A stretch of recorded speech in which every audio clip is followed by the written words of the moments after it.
Hey everyone, welcome again to the Two Idiots podcast. This is Ravi here, and as usual, on the other side is my good friend Ruben. Hi. Yeah. And folks, tonight we have a special guest joining us, the local entrepreneur Jacob. He runs a specialty pet foods business. Jacob, is that the right way to say it?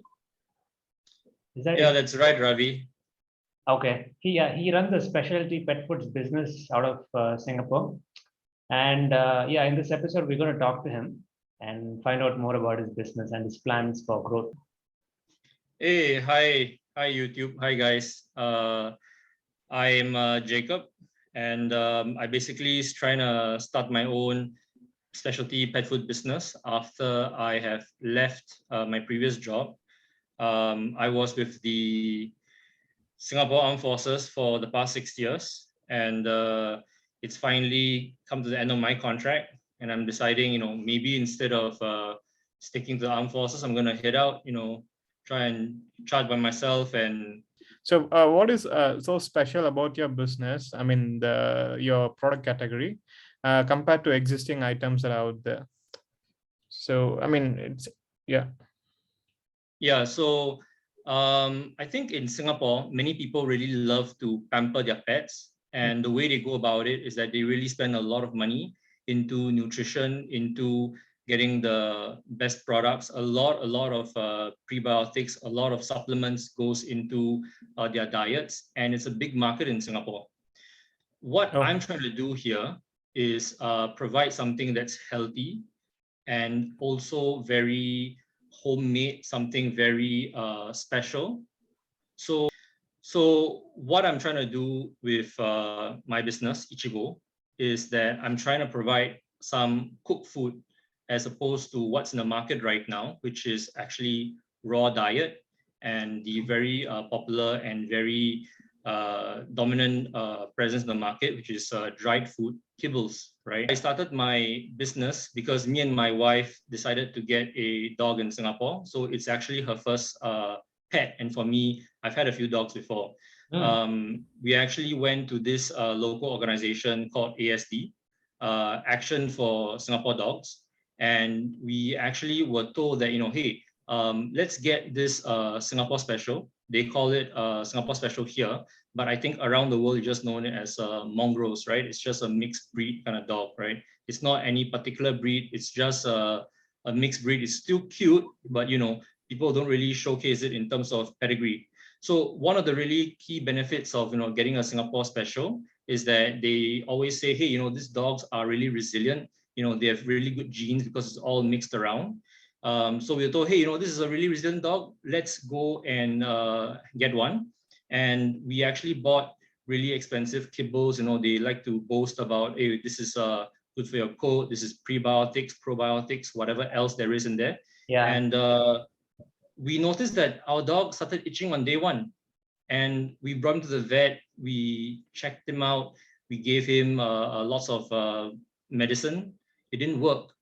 So because my wife is so new to having a pet, we spent a lot of money, a lot of time trying to figure out, hey, what exactly went wrong here. So after spending literally thousands of dollars to try and take care of our little boy, we realized that we could go for a blood test. So this blood test for dogs actually tell you what kind of allergies they have. It's not just food. There's environmental things like which kind of trees they're allergic to, what kind of insects. Dogs can be allergic to insects, right? Like ants and cockroach. Interesting. I never knew that. Who knew? Yeah. Okay. So the thing is, my pet Ichigo is actually allergic to about 88 different very common food items, such as rice, potato, peas, carrots, the cheapest proteins out there, like chicken and duck. So what we had to do, right, was that we sourced around, and my wife is a bit more IT savvy. She goes on all the blogs.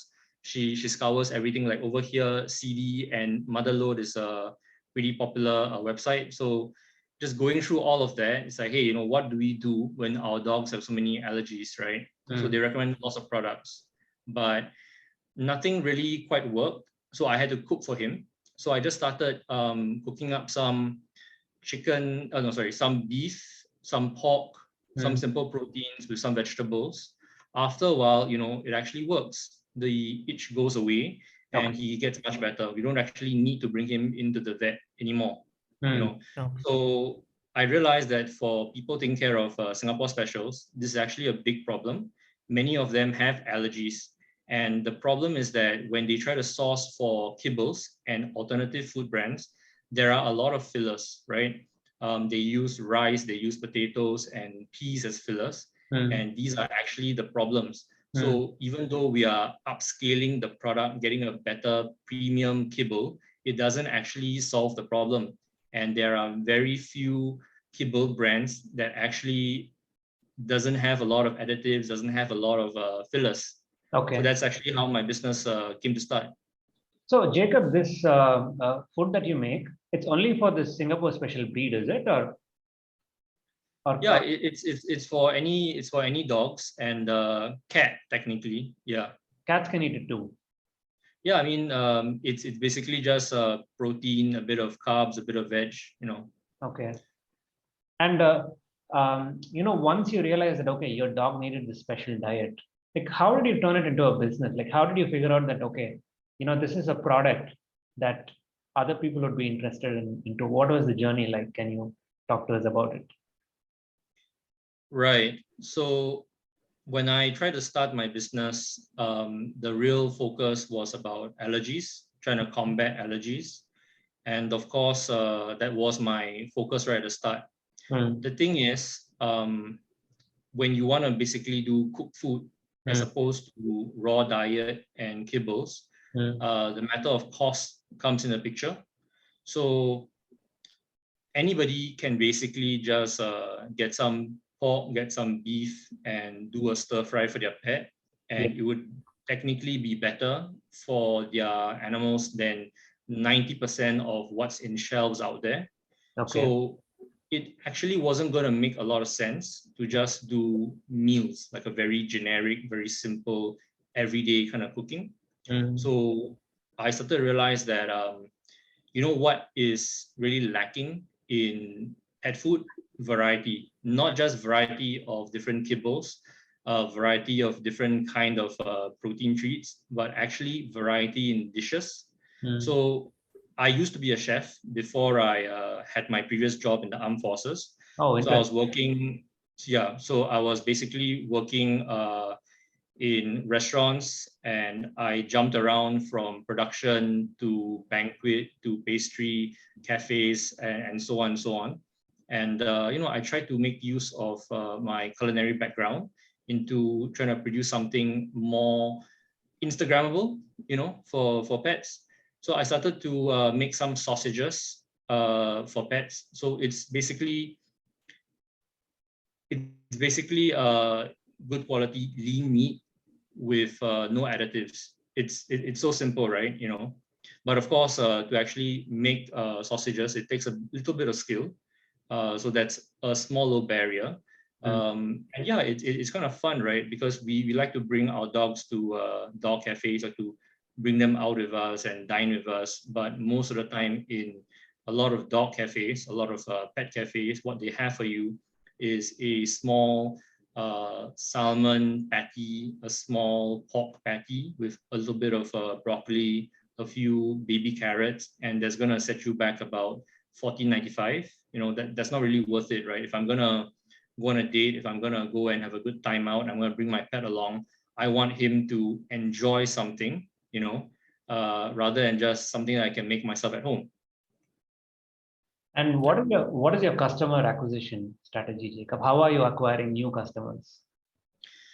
Well, so my business actually right now is about 4 months in. It's very new and it's a very niche market. So I need to basically keep it online, keep everything tight with social media, because that is the way that you can actually reach people who may actually want to get some special sausages, special pies for their pets. Yeah. Well, one good thing that I like about your business is once your customer like your food, they will become lifelong customers. Recurring. So yeah, I mean, it's too hard and these days, to get keep the customer coming back over and over again.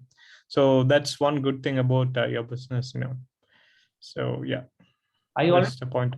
Are you already profitable, Jacob, or you're losing? No, I am not. I have only been doing this full time for about 4 months, 4 months.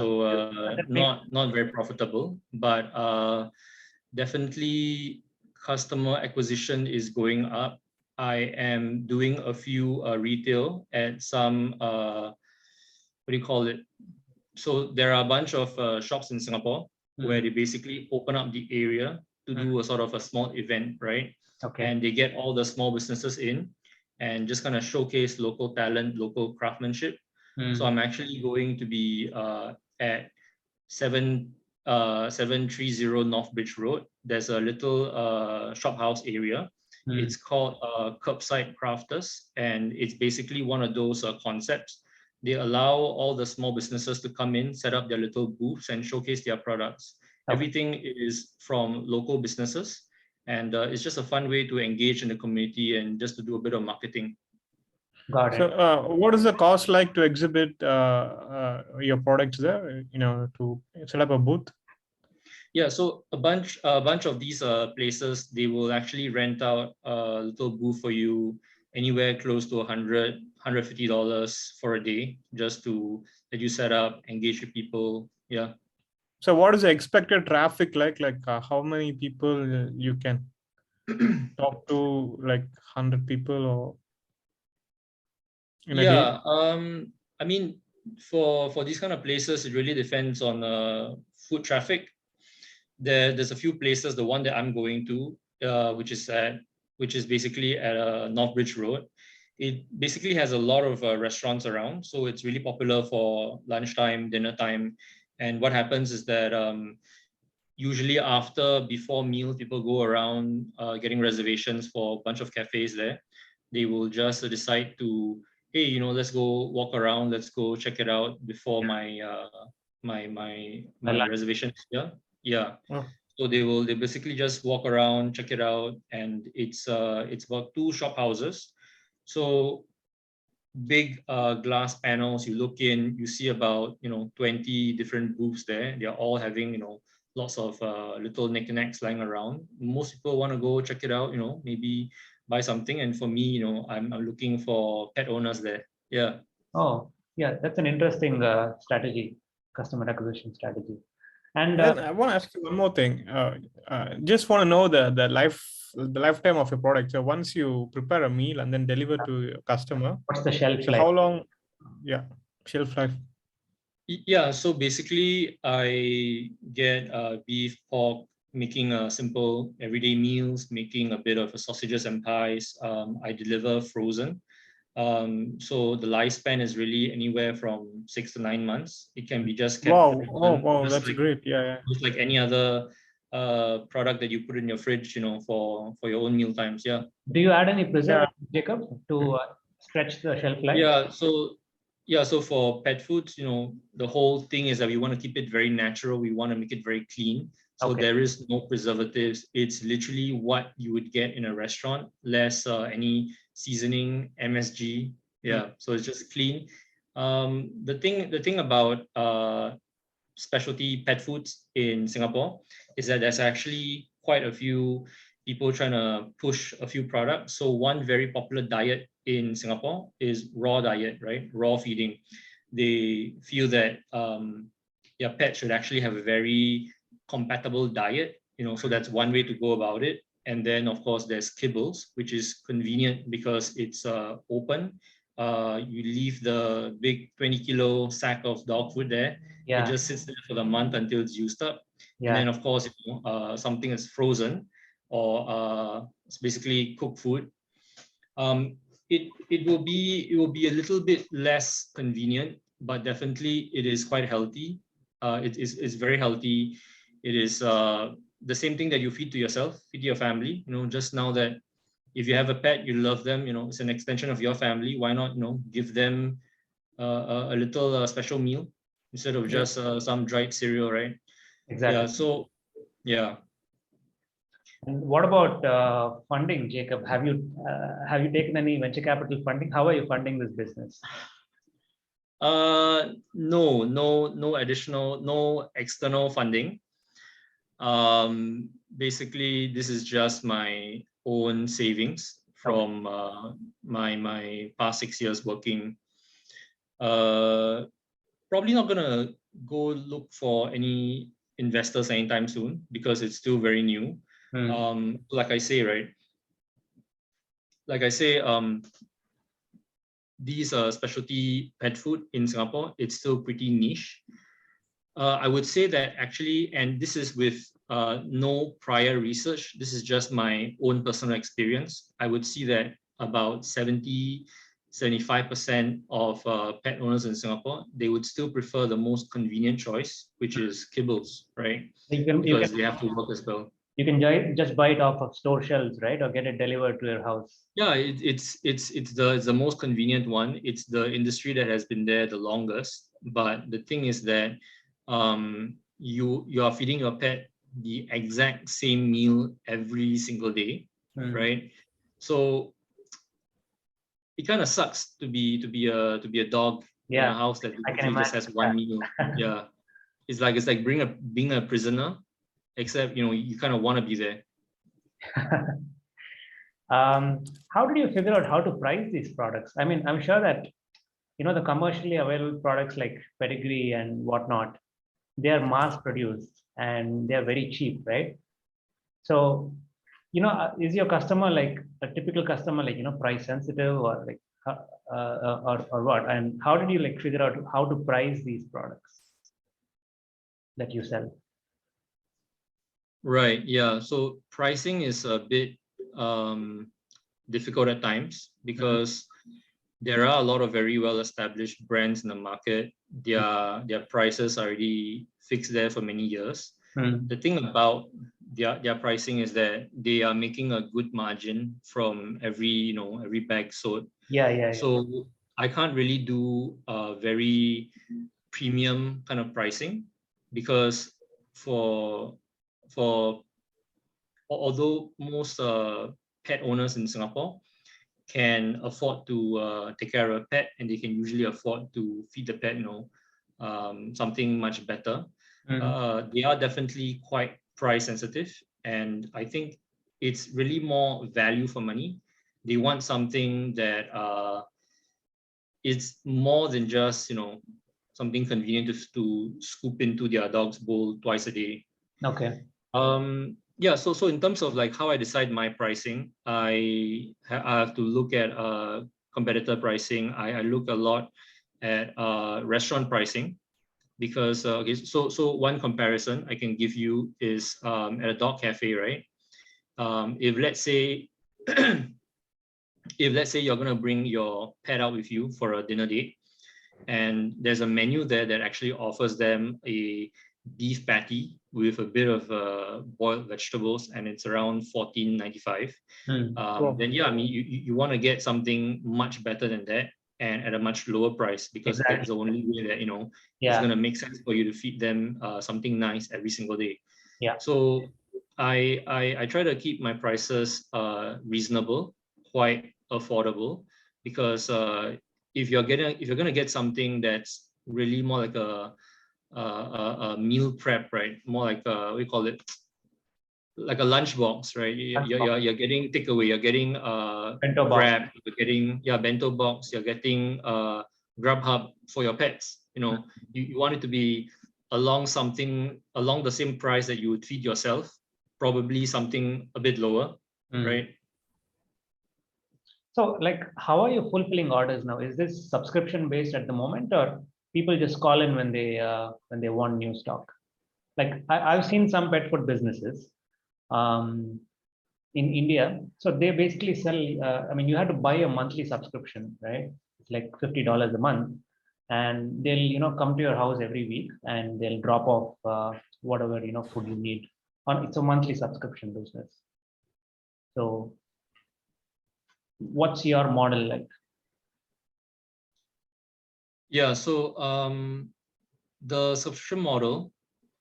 The subscription model is definitely what everyone is trying to use right now. Yeah, true. Yeah, because it really makes sense, right? Because why just get one order when you can get them coming back long term? People will tend to forget about it, and if it's good enough, they don't want to think too much. They don't want to have to find alternatives. This is good enough. Let's just stick to it. Yeah. So yeah, I mean that's a model that works really well, not just in any kind of pet food industry. Netflix, Disney Plus, everything's trying to go by subscription model. So yeah, I'm definitely looking into that. I'm trying to find ways to be a bit different and to offer more value to customers, because that is a thing in Singapore already. There are many online pet food businesses that already offer some kind of a subscription model. So it's really more about how you can bring additional value to your products. Whether it's just discounted prices, bulk order, get this lower, get this cheaper. I feel like maybe going the other way, I'll just give more freebies, give more samples, give more R&D products. Like for example, CNY is actually coming up in Singapore. So with the festive shopping, I'm trying to make some more relatable treats for people, right? Like maybe make some bakwa, Yeah. Okay. Oh, bakwa for dogs. Yeah, bakwa for dogs. That's a cool idea. Yeah. And yeah, I mean, you were talking about wanting to do trials, right? Like give out freebies, give out samples. Have you tried that already? Like, do you go to all these dog parks and try it out? Yeah.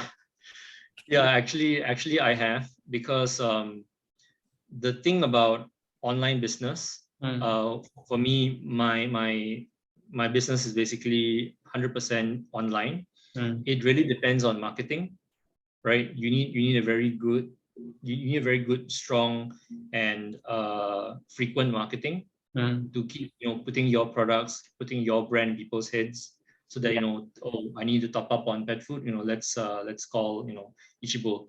So you want to capture mind share, right? Not just market share. Yeah, exactly. Like all the big businesses. Yeah, Coke. I've tried a few different things. Tried to promote at dog parks. I've tried to give out business cards with freebies attached to it. It is a bit. It can get a bit creepy, because most people in Singapore, we don't have that kind of culture whereby somebody comes up to you, gives you something, or says, "Hey, come check this out." Like most of the time, it's "What are you trying to sell me? I don't want to buy anything." Don't yeah. So you have to get a bit more creative. That's why most people are gonna stick to online marketing. So I try to find a few avenues to market. I try and find a few places where I can give very, very surprised pet owners a good deal. So what I'm trying to do now with Curbside, the one place that I'm actually doing a bit of retail at, is that I'm actually giving out lots of freebies, right? So I'm actually doing, like I told you just now, Bakwa. I'm actually making kangaroo Bakwa. It's my one product for CNY that I've managed to come up with between working and the few hours of sleep that I get.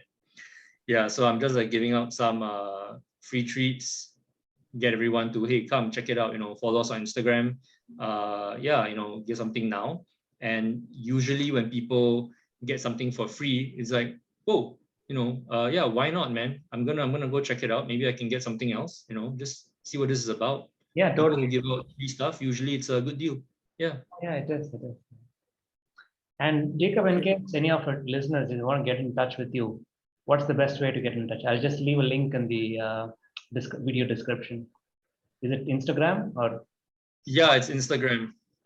So I basically started out on Instagram, and Instagram is still the biggest platform right now until the website. I hope that I can launch that really, really soon.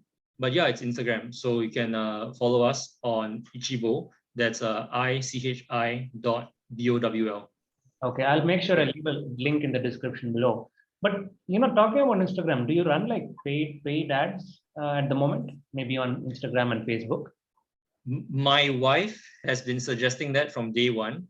Okay. And I've seen so many things about paid ads. When I scroll Instagram, they usually give me a reminder like, hey, boost this post, boost this reel, Yeah. Yeah. So I definitely consider it. From my understanding, usually when you boost something like a post or video, it's like $5 a day. That really sounds reasonable for some very low-key marketing. I don't want to rely too much on that because there's no point for me as a very small and new business to focus on just pushing ads, right? I want the business to grow organically because, hey, something really cool but really, really sad. You can actually buy like 1,000, 10,000 followers, likes on Fiverr, all of those kind of like what do you call it? Yeah, peer-to-peer kind of business apps. And I've seen some of those. It's incredible. If you want like instant marketing, just pay some guy like $30. Boom, it's like thousands of followers and all that. But those are bot accounts, right? It's like those people are just gonna log in on your phone. Thousands of them just by sequence follow you, like this post, and that's it, right? So there's no point for a business as small as mine. I do need to grow organically. I need some proper engagement, actual people to take a look at this thing and say, hey, is this actually right for me? Instead of just having high numbers, right?